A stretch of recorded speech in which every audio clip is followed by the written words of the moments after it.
ரொம்ப அழ வைக்கிறீங்க பிரேமலதா. தேமுதிக கூட்டத்தில் பங்கேற்று பிரேமலதா நிகழ்ச்சியாக பேசினார். உன்னை தினம் தேடும் தலைவன் எண்ணம் பாடலை பாடறதும் ஆடியில சேதி சொல்லி பாடலை போட்டு என அழ வைக்கிறதும் தொடர்கிறது.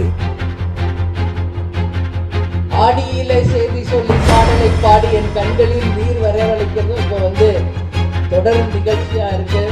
நான் அந்த பாடலை கேட்கும் போது என்னுடைய கல்லூரி பருவத்துக்கு போயிருவேன்.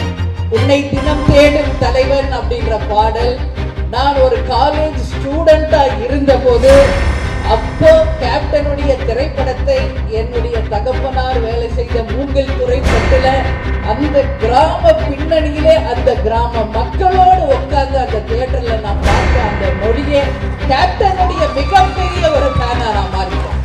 அதுக்கு முன்னாடி நான் எத்தனையோ திரைப்படங்கள் தலைவருக்கு பார்த்திருக்கேன். ஆரம்ப காலத்திலிருந்து தூரத்து இடி கொடுக்கும் சட்டம் ஒரு இருட்டரை, வைதேகி காத்திருந்தால் அம்மன் கோவில் கிழக்காலே என்று தலைவர் படத்தை நாம் பட்டியலிட்டு கொண்டே போலாம்.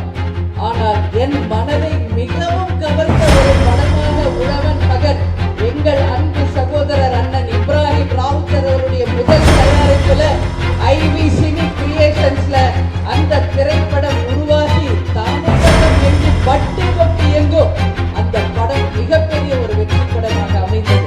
அப்போ நான் ஹாஸ்டல்ல இருந்து பொங்கல் விழாவுக்காக வீட்டுக்கு வந்தது என்னுடைய ஃபேமிலியோட போய் அந்த பார்த்தேன். இந்த பாடும் ஒவ்வொரு துளி நேரமும் என்னுடைய நினைவுகள் நான் எப்படி அவரை ரசிச்சேன், எப்படி அவரை ஆராதனை செய்தேன், அப்படி அவரை நான் கொண்டாடினேன் என்பது என் மனசுக்கு மட்டுமே தெரிந்த விஷயம். நகைச்சுவை நடிகர் குட்டை சிவன் காலமானார். பல்வேறு மொழி திரைப்படங்களின் நகைச்சுவை மற்றும் குணசித்திர வேதங்களில் நடித்த சிவன் வயது 49 மாரடைப்பால் இன்று காலமானார். கேரள மாநிலம் மூணாரை சேர்ந்த இவர் மலையாளம், தமிழ் உள்ளிட்ட படங்களில் பழமொழி படங்களில் நடித்து மக்களின் கவனத்தை எதிர்த்தவர். விஜயின் ஆரம்பகால திரைப்படங்களில் இவர் நடித்துள்ளார். மைனா திரைப்படத்திலிருந்து சிவன் நடித்துள்ளார். அவரது உருவத்தால் குட்டை சிவன் என்று இவர் அழைக்கப்பட்டார். விஜயை சமாளிக்க வியூகம் வகிக்கும் திமுக. மு.க. ஸ்டாலின் தலைமையில் திமுக செயற்குழு கூட்டம் அண்ணா அறிவாலயத்தில் காலை 10 மணிக்கு நடைபெற்று கொண்டுள்ளது.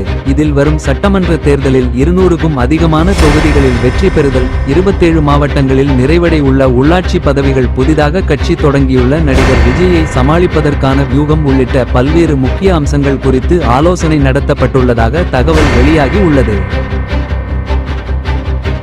செல்போனில் மூழ்கி கிடக்கும் போலீஸ் நீதிபதி கட்டம்.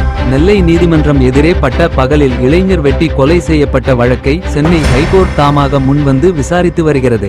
இந்நிலையில் நேற்று நடந்த விசாரணையின் போது போலீசார் செல்போனில் மூழ்கி கிடப்பதாக நீதிமொழிகள் அதற்கு தெரிவித்தனர். முன்னதாக கோர்ட்டுக்கு ஒரு நீதிபதியை வெட்டினாலும் போலீஸ் இப்படித்தான் வேடிக்கை பார்க்கும் என்று அவர்கள் காட்டமாக கேள்வி எழுப்பினர்.